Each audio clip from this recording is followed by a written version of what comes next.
Oke, kita mulai. Bismillahirrahmanirrahim. Apakah sudah tampak teman-teman? Sudah, Ustaz. Oke, sudah ya. Bismillahirrahmanirrahim. Alhamdulillahirrabbilalamin. Assalatu wassalamu ala ashrafil anbiya'i wal mursalin wa ala alihi wa ashabihi ajma'in, amma ba'd. Teman-teman sekalian yang saya banggakan, alhamdulillah pada siang hari ini kita bisa melanjutkan kembali perkuliahan ilmu Ghoribil Hadis. Setelah kemarin kita sudah membahas, terakhir kita sudah sampai ke manhajuhu ya, metode dari Ibnu Qutaibah dalam menulis kitab Ghoribul Hadis ini.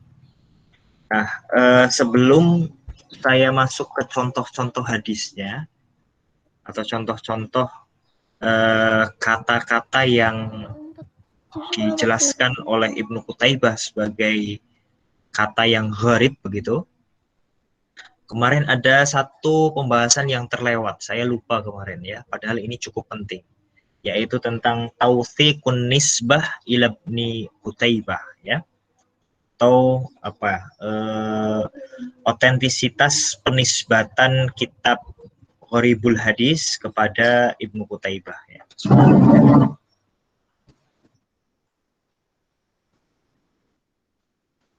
Oke, jadi kenapa ini penting? Karena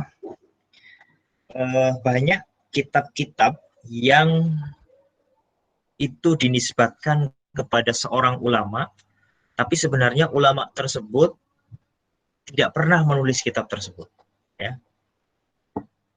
Ulama yang seperti ini misalnya adalah yang sering dinisbatkan kepadanya itu adalah Imam As-Suyuti. Ya. Imam As-Suyuti itu ulama yang sangat banyak karyanya. Ya.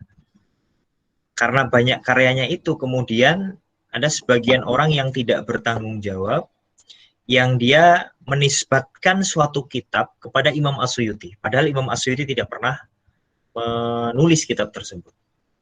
Misalkan ada satu kitab yang dinisbatkan kepada Imam As-Suyuti tentang ilmu falak, ilmu astronomi. Padahal sebenarnya Imam Suyuti tidak pernah menulis itu. Ya. Sebelum pembahasan Ibnu Qutaibah ada namanya Ibnul Jauzi ya. Kalau teman-teman kemarin masih ingat itu ada satu materi yang membahas tentang kitab-kitab karya Ibnul Jauzi. Nah, di pembahasan itu ada kitab yang dinisbatkan kepada Ibnul Jauzi tapi sebenarnya tidak ditulis oleh Ibnul Jauzi. Ya. Nah, makanya penting untuk kita tahu apakah kitab Ghoribul Hadis ini itu memang ditulis oleh Ibnu Qutaibah atau tidak ya. Sehingga muhakkik kitab ini merasa perlu untuk menyampaikan ya tautsiqun nisbah ila Ibni Qutaibah ya. Otentisitas penisbatan atau keaslian ya, keaslian penisbatan kitab Ghoribul Hadis ini kepada Ibnu Qutaibah ya. Nah, dari mana kita bisa tahu bahwa kitab Ghoribul Hadis ini itu adalah benar karya Ibnu Qutaibah ya. Pertama, ada dua cara ya, dan ini dilakukan oleh muhakkik kitab Ghoribul Hadis ini ya. Pertama adalah menunjukkan bahwa judul kitab Ghoribul Hadis itu sering disebut atau paling tidak pernah disebut di dalam karya-karya Ibnu Qutaibah yang lain ya. Jadi Ibnu Qutaibah itu juga pernah menyebut bahwa dia punya kitab Ghoribul Hadis ya dalam kitab-kitabnya yang lain. Itu cara pertama. Cara yang kedua, dan ini dilakukan oleh muhakkik kitab ini, itu adalah dengan dengan menelusuri ya apakah dalam kitab-kitab yang ditulis oleh para ulama pernah menyebut karya Ghoribul Hadis yang ditulis oleh Ibnu Qutaibah ya. Dan itu ternyata betul pernah disebutkan misalkan oleh Imam Al-Hakim An-Naisaburi, ya, An-Naisaburi. Ya. Dia pernah menyebut nama Ibnu Qutaibah dalam kitabnya, ya. Lalu tidak hanya nama Ibnu Qutaibah saja, tapi judul kitab Gharibul Hadis itu memang adalah karya Ibnu Qutaibah. Nah, sekarang kita baca ini detailnya, ya. Ada di kitab mana saja Ibnu Qutaibah itu pernah menyebut judul kitab Gharibul Hadis ini, ya. Jara Ibnu Qutaibah ala sunanit tawsiqi al-ilmi li atharihi, ya. Jadi Ibnu Qutaibah ini itu apa istilahnya, melakukan satu metodologi yang ilmiah, ya, dalam menulis kitab Gharibul Hadis. Haitsu annahu yushiru ila dzikriha fi kutubihi, ya. Ini bisa kita lihat dari bagaimana dia memberikan isyarat atau menunjukkan terhadap penyebutannya di dalam kitab-kitabnya, ya. Jadi Ibnu Qutaibah itu sering menyebut-nyebut kitab Gharibul Hadis dalam kitab-kitabnya yang lain, ya. Wa min hadhil kutubi allati alma'a ilaiha fi atharihi, ya.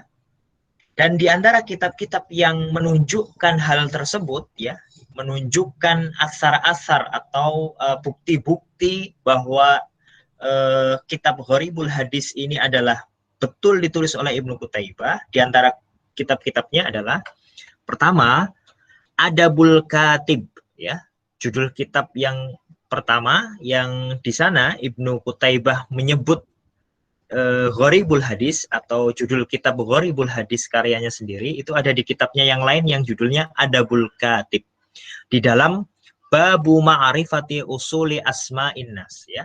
Di dalam bab Ma'rifah Usuli Asma'in Nas, ya. Halaman 56 kalau di sini disebutkan oleh muhakiknya. Tapi soal halaman, ya, itu beda-beda, ya. Setiap penerbit pasti biasanya beda-beda.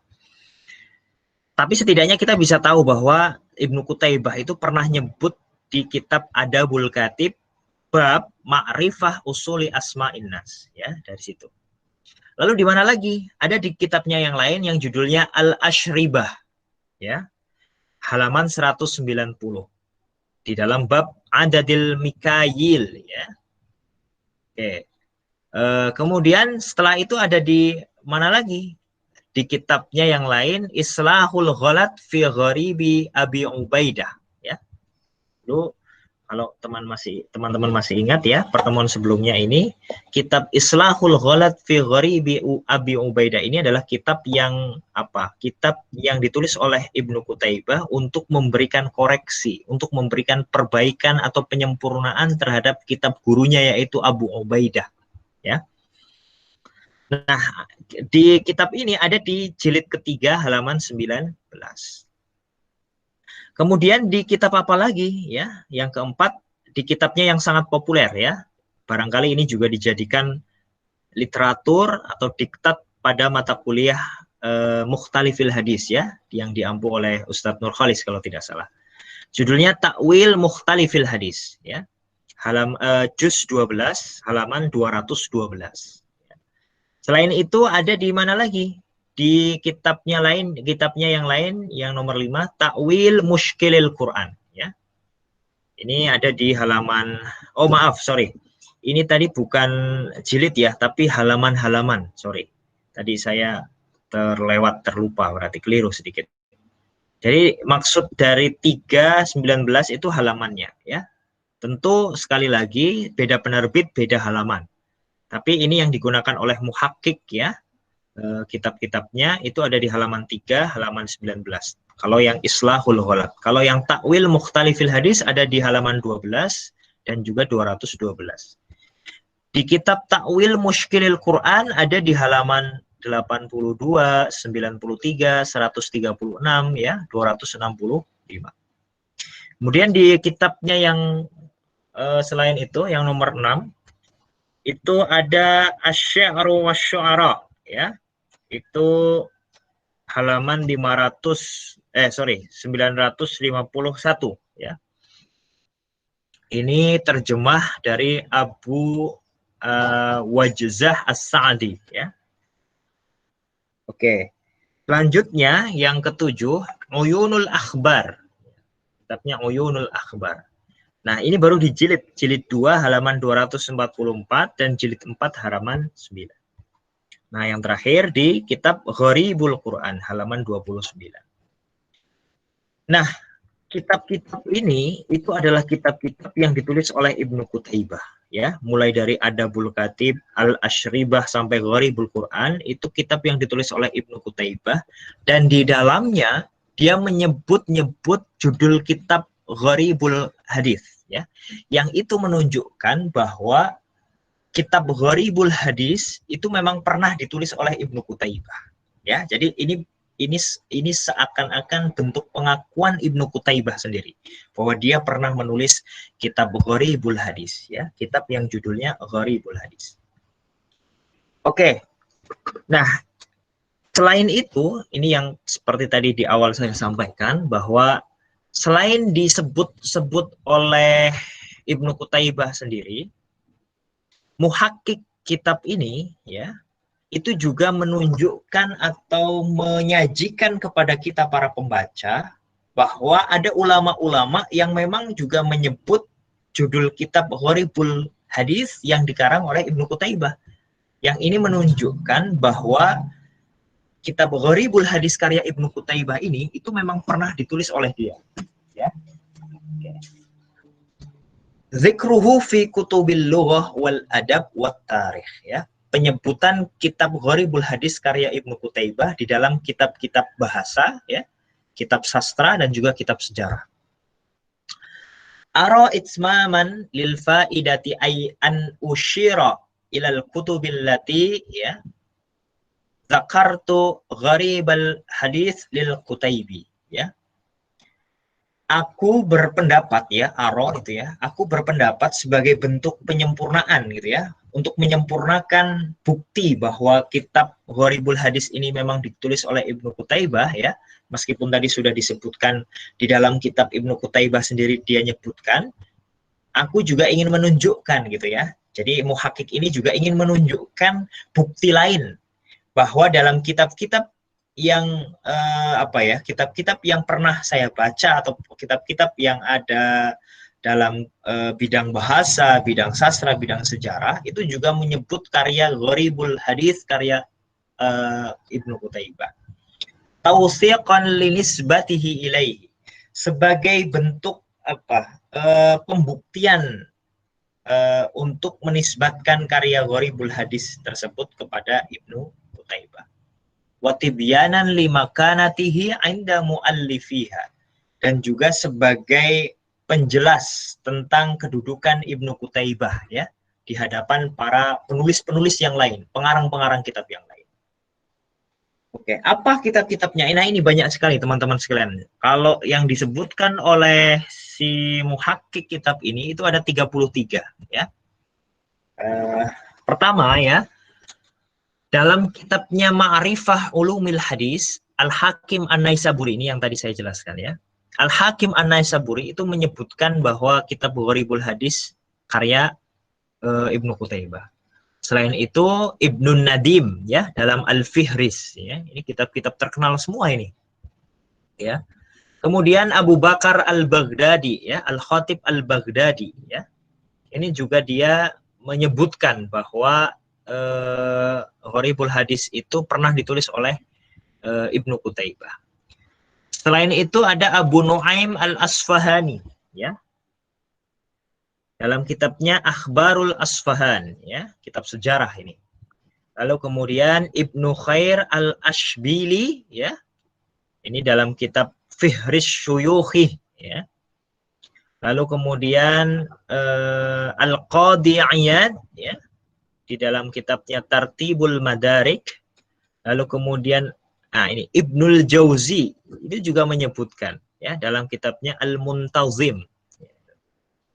Selain itu juga Ad-Dabbi Ibnu Umairah itu menyebutkan dalam kitabnya Baghiyatul Multamis fi Tarikh Rijalil Andalus, ya. Selain itu ada Ibnul Ambari, ya, dalam kitabnya Nuzhatul Alba. Kemudian Yaqut Al-Hamwi dalam kitabnya Mu'jamul Adba, ya. Lalu kemudian Al-Kifti, ya, Jamaluddin Al-Kifti itu dalam kitabnya Ambahur Ruwah, ya. Lalu kemudian, nah ini seorang ulama terkenal juga, Ibnu Khalikan, ya. Syamsuddin Ibnu Khalikan, Wafayatul A'yan, ya, dalam kitabnya Wafayatul A'yan.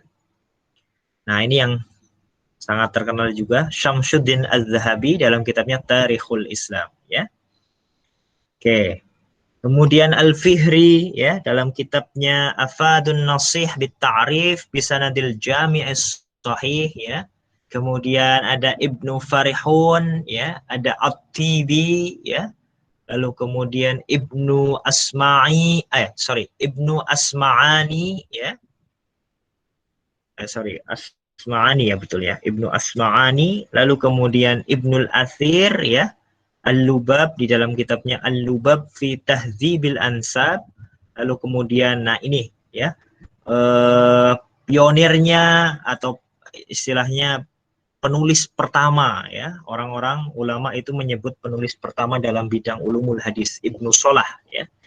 Ibnu Solah juga menyebutkan itu, ya, ulumul hadis, Muqaddimah Ibnu Solah. Kemudian An-Nawawi, ya, dalam At-Taqrib, ya, itu juga menyebutkan nama siapa, Ibnu Qutaibah dan kitabnya. Dan Al-Yafi'i, lalu Ibnu Katsir, ya. Ibnu Katsir juga menyebutkan ini Al-Bidayah wa Nihayah diantaranya, dan juga Al-Ba'is Al-Hasis, ya. Al-Ba'is Al-Hasis itu kitab ulumul hadisnya Ibnu Katsir. Ya, ini jarang diketahui teman-teman sekalian, ya. Padahal beliau juga punya kitab ulumul hadis yang ya mungkin sebagian tahu, sebagian tidak tahu bahwa Ibnu Katsir juga punya kitab Al-Ba'is Al-Hasis. Nah, kemudian beliau juga punya kitab sejarah, ya. Ibnu Katsir itu tidak hanya punya kitab tafsir, ya, yang terkenal di kita kan tafsir Ibnu Katsir. Beliau juga punya kitab sejarah judulnya Al-Bidayah wan Nihayah, ya. Oke. Beda dengan Bidayatul Mujtahid, ya. Sama-sama bidayah tapi yang satu ditulis oleh Ibnu Rushd, ya, yang satu ditulis oleh Ibnu Katsir. Selanjutnya Ibnu Hajar Al-Asqalani, ya, ini dalam kitabnya Raf'ul Asri fi Qadati Misra, ya, dan juga Lisanul Mizan. Kemudian Ibnu Qadi Syuhbah, ya, Ibnu Taghribardi, ya, kemudian Jalaluddin As-Suyuti, ya, Syamsuddin Ad-Dawadi, ya, kemudian Haji Khalifah, ya, kemudian Asy-Syihab Al-Khafaji, kemudian Ibnul Imad Al-Hambali, lalu kemudian Abdul Qadir bin Umar Al-Baghdadi, ya, lalu Muhammad bin Sulaiman At-Tarwudanti, ya. Apa ini bacanya? At-Tarwudanti, ya. Namanya unik-unik. Kemudian Al-Khawansari, ya, Muhammad Bakir Al-Khawansari, ya, dalam kitabnya Rawdatul Jannat, ya.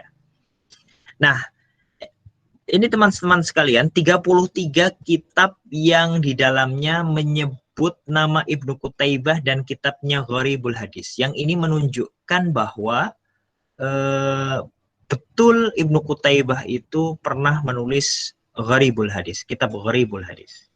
Yang ini menunjukkan bahwa memang kitab Gharibul Hadis itu asli ditulis oleh Ibnu Qutaibah. Oke, nah sekarang kita masuk ke contohnya. Contoh-contoh kata gharib yang ada dalam kitab Ibnu Qutaibah ini. Seperti di awal dulu, ya, waktu pas pembahasan metodologi penulisan kitab, ya, di sana dijelaskan bahwa Ibnu Qutaibah itu tidak semata-mata langsung menulis hadisnya, ya. Lalu kemudian apa yang gharib dalam hadis tersebut, tapi tidak seperti itu. Tapi dia ada satu pembahasan khusus yang didasarkan pada bab-bab tertentu, ya. Kalau teman-teman ingat itu. Ada yang didasarkan pada bab-bab fikih. Ada yang didasarkan pada bab-bab khusus perempuan, ya. Kalau teman-teman masih ingat. Nah, di bab paling awal setelah muqaddimah, setelah kata pengantar, itu judulnya adalah Dzikru al-Fadhi fil fiqhi wal ahkam washtiqaqiha, ya. Zikrul alfad fil fiqhi wal ahkam washtiqaqiha, ya.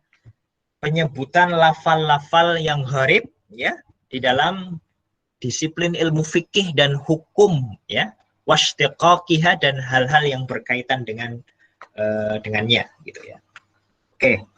Nah, jadi pembahasan pertama dalam kitab Gharibul Hadis karya Ibnu Qutaibah itu diawali dari penyebutan lafal-lafal yang dianggap gharib, ya, dianggap asing, dianggap sulit dipahami pada waktu itu, ya, di dalam disiplin ilmu fikih dan hukum, ya. Jadi disarikan berdasarkan ilmu fikih dan hukum. Oke. Qala Abu Muhammad Abdullah bin Muslim fil wudu, ya. Wa ma yu'ridu minal alfadhi fi abwabihi, ya. Jadi Abu Muhammad Abdullah bin Muslim itu Ibnu Qutaibah, ya. Jadi namanya itu Abu Muhammad Abdullah bin Muslim Ibnu Qutaibah, ya. Jadi berkata Ibnu Qutaibah tentang atau dalam bab wudu dan hal-hal yang dan lafal-lafal yang muncul, lafal-lafal asing yang muncul di dalam bab-bab itu, ya. Nah, kata pertama yang ketika itu dianggap sulit untuk dipahami dan mungkin disalahpahami adalah kata wudu, ya. Kata yang menurut Ibnu Qutaibah layak untuk dijelaskan lebih mendalam. Maknanya apa sih wudu itu, gitu, ya. Al-wudu, makanya judul pertamanya al-wudu. Al-wudu lis-shalah, al-wudu untuk salat, gitu ya. Apa makna dari wudu itu, ya? Huwa minal wadha'ah. Kata wudu itu berasal dari kata wadha'ah, ya. Jadi asal kata wudu itu dari kata wadha'ah. Apa makna wadha'ah itu? Wal wadha'atu an-nadhafah wal husnu. Kata wadha'ah itu artinya adalah bersih dan baik, ya. An-nadhafah itu artinya bersih, wal husnu itu artinya baik. Bisa baik dalam konotasi apa namanya? Suci, bersih, ya, atau al-husnu dalam pengertian bagus, ya, keren, cantik, ganteng, itu al-husnu juga, ya. Oke. Jadi kata wudu berasal dari kata wadha'ah yang artinya bersih dan baik atau bagus, ya. Wa minhu qila, ya. Kata-kata ini misalkan bisa dijumpai dalam perkataan-perkataan orang Arab, misalkan begini. Fulanu wudi'ul wajhi, ya. Orang tersebut adalah orang yang wajahnya wudi, ya, wudiul wajhi. Wudiul wajhi itu artinya apa? Artinya nazifuhu wa hasanuhu, ya. Jadi ketika dikatakan fulanu wadiul wajhi, ya, fulanu wadiil wajhi, orang yang punya wajah wadi, ya. Wadi apa artinya? Nazifuhu, bersih, wahasanuhu, dan baik. Maka arti dari fulanu wadi'il wajhi adalah orang yang wajahnya bersih dan orang yang wajahnya bagus, gitu ya. Jadi ketika ada orang misalkan mengatakan fulanu wadi'il wajhi, itu artinya adalah nazifuhu wahasanuhu. Artinya orang yang wajahnya bersih dan juga bagus, baik. Faka'annal ghasila liwajhihi wadda'ahu. Seolah-olah orang yang sudah membasuh wajah, berarti dia artinya sudah berwudu, gitu ya.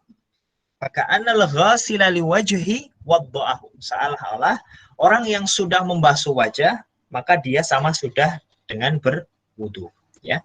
Artinya apa? Nadzafahu bil ma'i wa hassanahu, ya. Artinya dia sudah membersihkan wajahnya dengan air dan juga memperbagus wajahnya, ya, mensucikan wajahnya dengan air. Gitu, ya. Kemudian ada orang yang mengatakan begini, wa man ghassala yadahu aw rijlahu aw adwan min a'dha'ihi aw sakkana min sya'ati ra'sihi bil ma'i faqad wadda'ahu, ya. Wa man ghassala yadahu, siapa yang sudah membasuh wajahnya, au rijlahu atau kakinya, au adwan min a'dha'ihi atau anggota dari anggota-anggota wudu, ya, au sakkana min sya'ati ra'sihi atau mendiamkan air di rambutnya yang kusut, ya, min sya'atir ra'si, dari kusutnya rambut, bilma'i, dengan air, faqad wadda'ahu, maka sungguh dia telah berwudu. Jadi dia ingin menjelaskan makna wudu itu apa. Jadi membasuh tangan, kaki, dan anggota-anggota wudu yang lain, lalu kemudian meletakkan tangan, ya, di dalam kusutnya rambut, begitu ya. Artinya meletakkan tangan dengan air dalam kusutnya rambut, maka dia sungguh telah melakukan wudu, ya. Jadi dia ingin menjelaskan kata wudu secara bahasa, gitu ya. Oke. Wal wudu'u, ya, yang dimaksud dalam wudu dalam konteks ini adalah wal wudu'u allazi haddahullahu ta'ala fi kitabihi lis-shalah, ya. Wudu dalam pengertian ini adalah wudu yang dibatasi oleh Allah Subhanahu wa taala di dalam kitab salat, ya, lis-shalah, untuk mengerjakan salat. Jadi wudu yang dimaksud dalam konteks ini adalah wudu untuk salat, ya. Jadi wudu yang memang sudah dibatasi maknanya oleh Allah, ya. Yang itu wudunya fungsinya adalah untuk melakukan sholat, ya. Nah, wudu yang seperti itu apa? Nah, kata kata Ibnu Qutaibah, wudu yang dimaksud untuk mengerjakan sholat adalah huwa ghaslul wujuh wal aidi ilal marafiq, ya. Membasuh tangan, ya, membasuh wajah, wal aidi ilal marafiq, dan juga tangan-tangan hingga siku-siku, wal mashu birru'usi, dan mengusap kepala, wal arjuli, dan juga membasuh kaki, ya. Teman-teman pasti tahu, ya, kenapa dan mungkin pernah dengar juga kenapa kata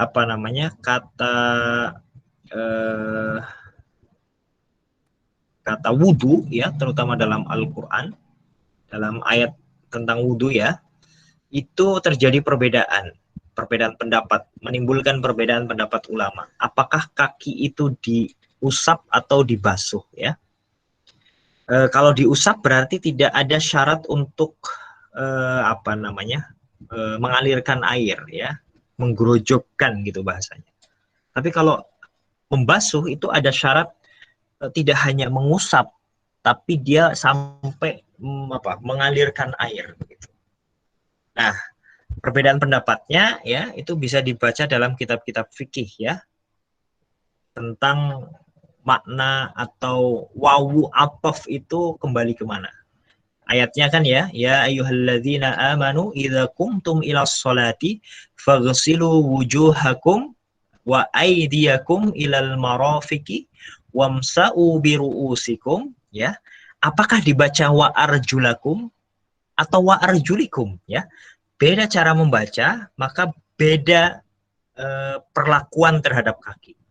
Kalau dia dibaca wa arjulakum, maka kaki itu dibasuh, ya, karena wawu di sana ataf kepada wujuh dan juga tangan.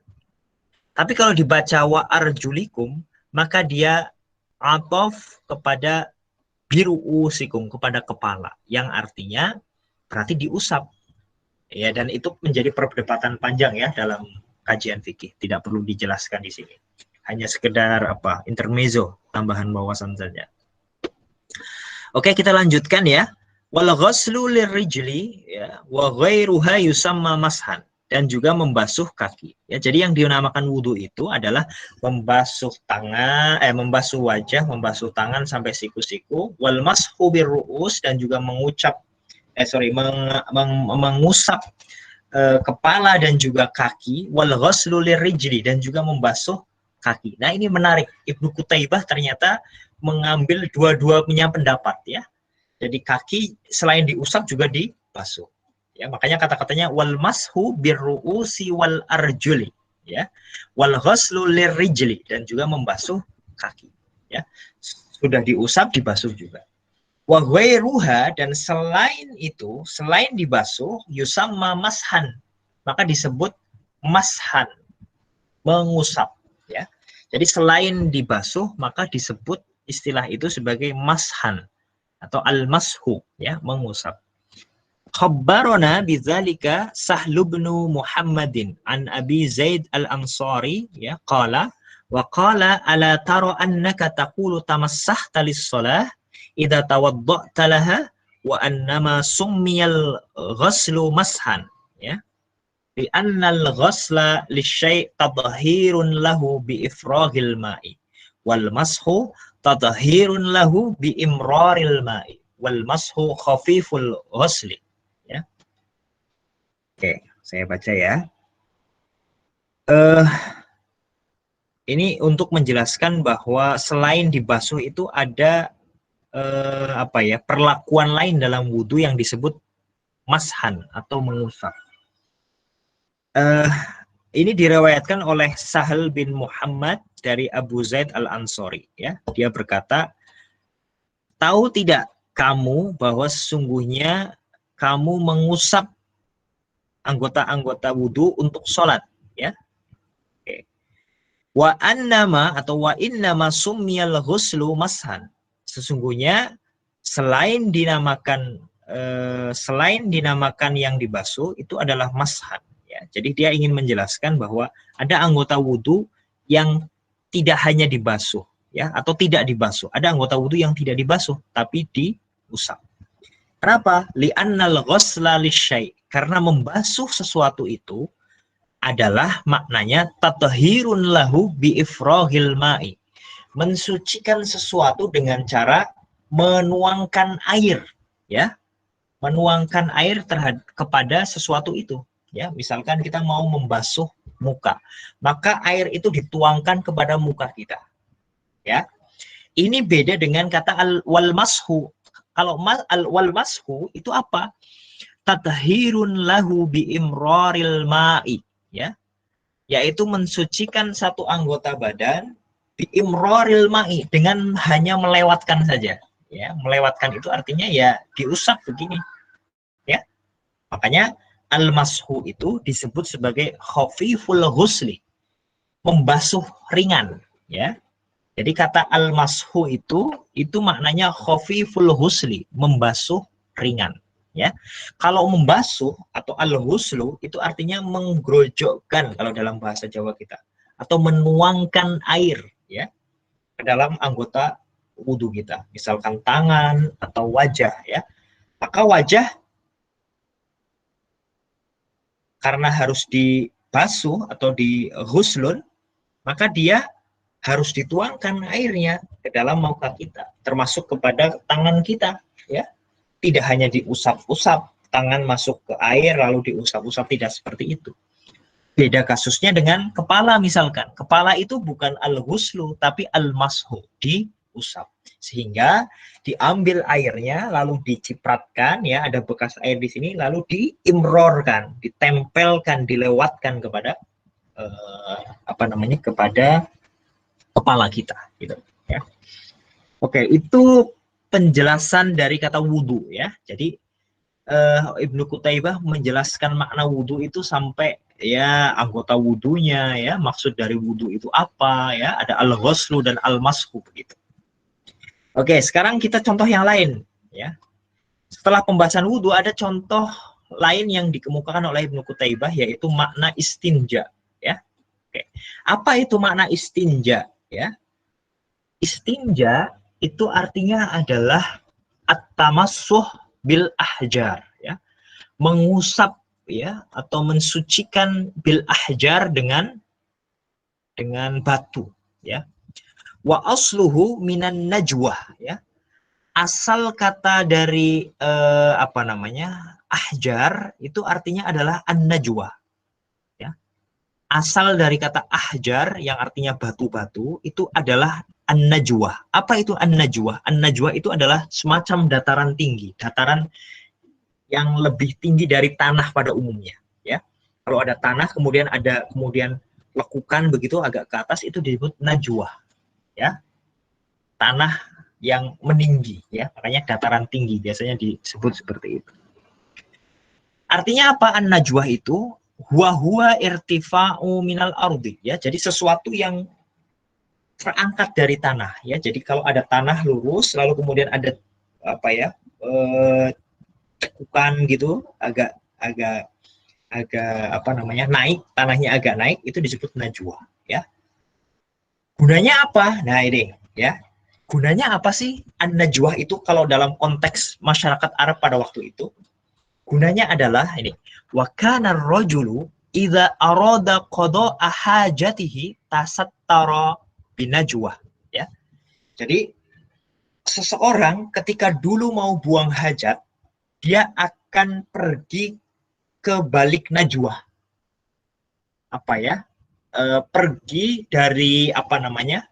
Keramaian, kerumunan, lalu bersembunyi di balik dataran tinggi tadi, batu yang agak apa namanya, dataran tinggi, apa, tanah yang tidak lurus tapi agak naik begitu. Agar apa? Agar dia tertutup dari masyarakat pada waktu itu, ya.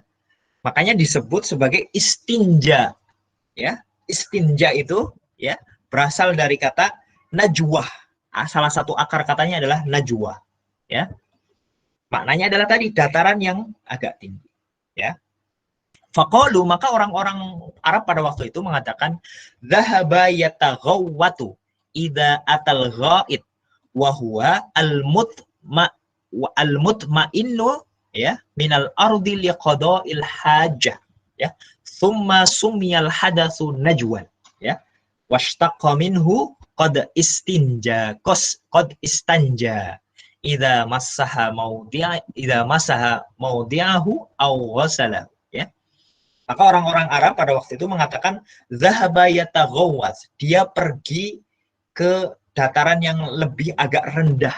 Idza atal ghaid, ya, ketika apa ya? Kebelet kebelet buang air besar gitu. Jadi kalau orang dulu waktu perutnya mules begitu, ya, mau buang air besar, disebut zahaba yataghawwaz. Dia pergi untuk bersembunyi di dataran yang lebih rendah. Agar apa? Agar tertutupi dengan najwa, ya. Jadi yataghawwat itu dia pergi ke tanah yang lebih rendah agar tertutupi oleh najwa, dataran yang lebih tinggi, ya. Tujuannya untuk apa? Al-mutma'innu minal ardi liqada'il haji. Liqada'il hajah, ya. Ini kata-katanya unik ini. Menggunakan kata mutma'innu, ya. Mutma'innu itu, ya, kalau dalam Al-Qur'an kan kata tatsma'innul qulub, agar hatinya tenang, ya. Hatinya itu ayem gitu. Nah, di sini uniknya, ya, orang kalau mau buang air besar, lalu kemudian dia bersembunyi di tanah yang agak turun agar tertutupi najwa atau dataran tinggi, agar hatinya itu ayem, tenang, ya, buang airnya itu tenang, nggak diganggu gitu, ya.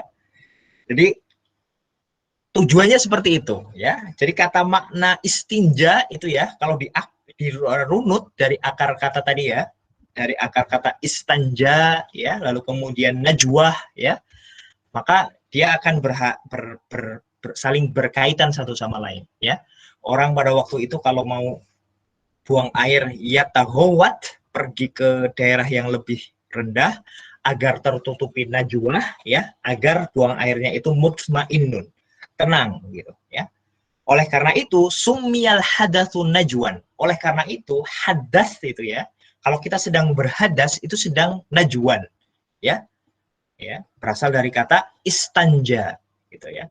Artinya apa? Artinya ketika kita sudah selesai melakukan hadas, ya, maka kita akan masaha maudhi'ahu, ya, mengusap tempat keluarnya kotoran, ya, au ghasalahu, atau membasuhnya, ya. Sekali lagi, ya. Sumiyal hadatsu najwan. Hadas itu, ya, hadas kecil, ya, terutama itu dinamakan juga dengan kata najwan. Kenapa disebut najwan? Karena najwan itu membentuk kata istanja, ya, yang artinya istinja, ya. Apa itu makna istinja? Idza masaha wadi'ahu, idza masaha maudi'ahu aw wasalahu. Artinya istinja itu adalah ketika seseorang mengusap tempat keluarnya kotoran, ya, au ghasalahu, atau membasuhnya, ya. Makanya istinja itu bisa dengan batu, bisa dengan air. Kalau dengan batu itu artinya diusap. Kalau dengan air itu dibasuh. Nah, itu ya. Jadi Ibnu Qutaibah itu menarik sekali, bagus sekali ketika menjelaskan satu kata, dia urutkan ya, dia kait-kaitkan dengan kata-kata yang lain. Oke. Satu lagi terakhir, ini masih berkaitan dengan istinja ya, wal istijmar ya. Kata istijmar itu apa? Istijmar itu maknanya juga hampir sama dengan istinja ya. Artinya at-tamassuh bil ahjar, mengusap dengan batu ya. Kalau istinja tadi itu bisa dengan dua, air atau batu atau dengan hal-hal yang kasar begitu ya. Ya. Maka kalau istijmar itu identik dengan batu ya. Makanya di sini diartikan dia mengutip hadis si siapa namanya Ibnu Qutaibah, idza tawaddata fastanfir wa idza stajmarta fa'autir ya. Ketika kamu berwudu maka istinsyarlah ya. Istinsyar itu memasukkan air ke hidung lalu mengeluarkannya ya. Istinsyaq lalu istinsyar ya. Kalau istinsyar pasti dia sudah istinsyaq ya. Istinsyar itu memasukkan air ke dalam hidung kita, istinsyar mengeluarkannya ya. Oke. Nah, wa idza stajmarta fa'autir. Maka ketika kamu beristinja dengan batu, fa'autir, maka apa? Ganjilkanlah batunya gitu ya. Artinya apa? Artinya istajmarta itu kata Ibnu Qutaibah, tamassaha biwitrin minal hijarah ya, mengusap ya kemaluan atau tempat keluarnya kotoran tadi ya dengan batu yang ganjil ya. Wal hijaratu as-sighar yuqalu lahu al-jimar ya. Wal hijarah, batu-batu yang as-sighar yang kecil, batu-batu yang kecil itu dinamakan juga dengan al-jimar ya. Jadi kata al-jimar itu maknanya adalah al-hijarah as-sighar, batu-batu yang kecil ya. Makanya dalam haji itu ada namanya lempar jumroh ya. Teman-teman tahu ya, ada lempar jumroh. Jumroh itu berasal juga dari kata jamaro yang artinya adalah batu yang kecil. Makanya lempar jumroh itu pakai batu yang kecil, bukan pakai batu-batu dari Merapi begitu yang besar-besar, bukan ya. Karena menggunakan kata jumroh, lempar jumroh, bukan lempar hujroh ya. Oke, jadi bahasa Arab itu unik sekali ya, punya makna-makna yang tersembunyi begitu. Wabihi sumiyat jimaru Makkah ya, maka dinamakan juga batu-batu kecil dari Makkah. Oke. Nah, itulah teman-teman sekalian pembahasan kita pada siang hari ini ya. Contohnya cukup 3 sajalah, tidak perlu banyak-banyak. Mudah-mudahan tadi yang kita bahas ya ada apa? Ada tambahan wawasan bagi kita ya, dan juga bisa tahu apa yang disampaikan oleh Ibnu Qutaibah contoh-contohnya dalam kitab Gharibul Hadis itu ya. Oke, silakan kalau mau ada yang didiskusikan atau mau ditanyakan, kami persilahkan kepada teman-teman.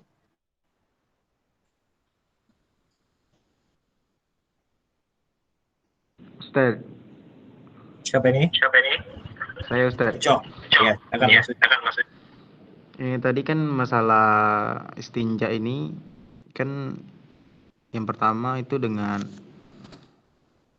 membasuh gitu nah. Yang kedua itu dengan batu. Jadi apakah hanya bisa dilakukan istinja itu dengan 2 cara ini Ustaz? Soalnya kan tadi kan nggak dibahas masalah yang daun itu kan? Iya.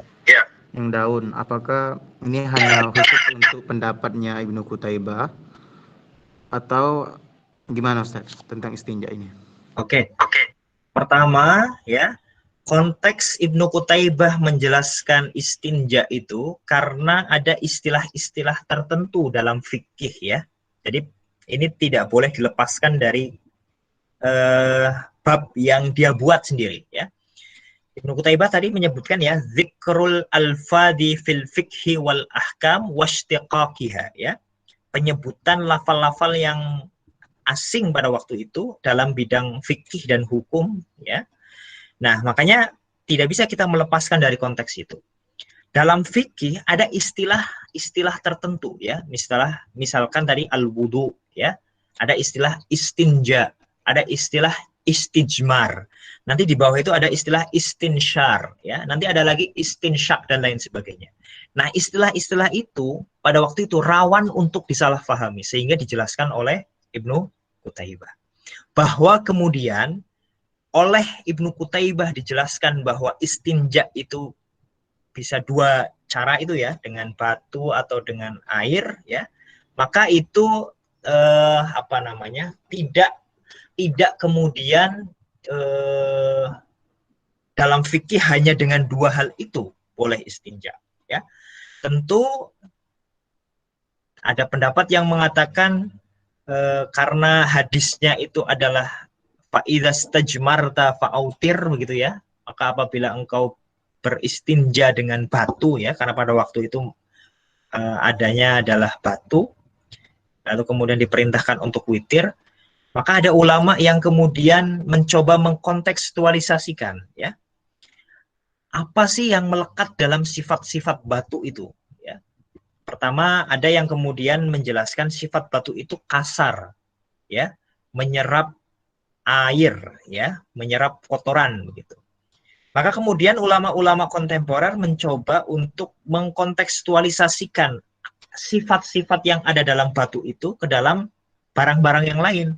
Makanya keluarlah pendapat-pendapat boleh istinja misalkan dengan tisu ya, boleh istinja dengan daun, boleh istinja dengan apa misalkan kertas, boleh istinja dengan ya hal-hal yang punya sifat-sifat tadi, kasar ya, bisa menyerap, kemudian bisa membersihkan ya. Sehingga sekali lagi Mas Ucok, pendapat yang dikemukakan oleh Ibnu Qutaibah ini bukan atau tidak menutup kemungkinan adanya pendapat-pendapat yang lain. Bahwa ini apakah pendapat Ibnu Qutaibah atau bukan, nah mungkin ini perlu ditelusuri lebih lanjut ya. Apakah betul pendapat Ibnu Qutaibah itu hanya berpendapat dua hal tadi, ataukah ini hanya sekedar contoh saja ketika menjelaskan kata istinja dan istijmar. Oke. Gitu Mas Ucok, terima kasih pertanyaannya. Ada yang lain? Ustadz, terakhir Ustadz. Oke, silakan. Misalnya gini Ustadz, kan masalah wudhu nih. Kita misalnya terjadi kemarau yang panjang gitu nah. Air susah.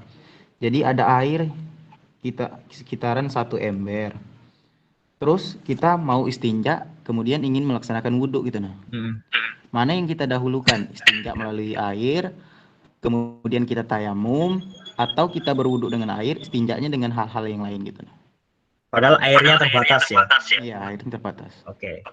Pertama begini, ini masuk pada persoalan kalau dalam fikih ya, fikih prioritas ya.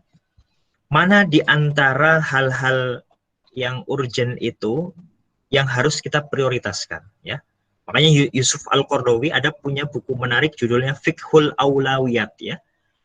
Dia menulis kitab judulnya Fiqhul Aulawiyat yang kalau kita terjemahkan artinya adalah fikih prioritas.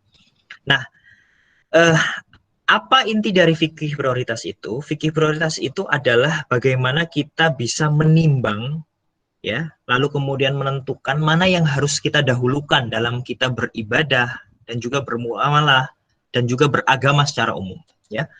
Dalam persoalan tadi misalkan ya, kemarau, airnya hanya terbatas sekali, dan itu air itu juga termasuk juga untuk minum misalkan ya, maka kita harus prioritaskan.